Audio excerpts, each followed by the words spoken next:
Een van die hartseer verhale eintlik uit die Anglo-Boereoorlog uit het afgespeel by Stormberg, waar na die boere nou die slag beslissend gewen het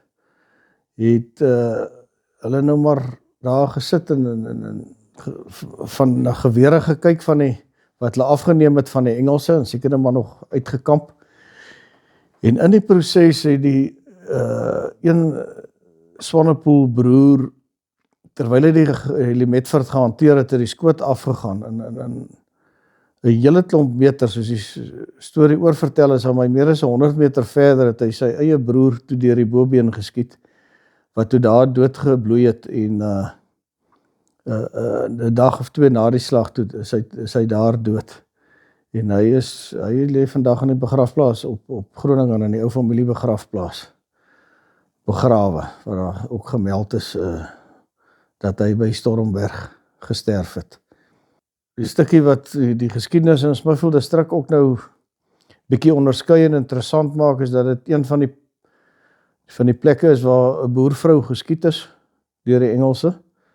Op 'n stadium was 'n laar met boervrouens wat vergesel was ook van burgers in die Helvetia omgewing wat so halfpad tussen Smithfield en de Wetsdorp was aan die vlug vir die Engelse, wat toe op die laar geskiet het en daar is Jacomina van Huisteen toe dodelik gewond.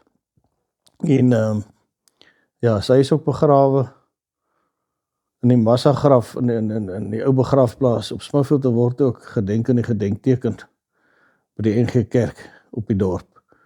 Haar eie man, as ek reg onthou uit Bokseboek, moes ook help met die grou van haar graf. Hy was ook gevang daar met die betrokke skermutseling. Maar ja, dis een van die plekke waar een van die vrouens in die oorlog wel geskiet is ook deur die Engelse. 'n baie interessante stukkie geskiedenis wat tydens Smitsele se inval afgespeel het, was in die Langkloof. Soos die boere nou maar in die kloof afgery het, moes hulle bly waar die perde kon voer kry. Maar daar was 2 jong seuns. Nou die een was 'n Sondag en die ander een se van kan ek nou nie onthou nie.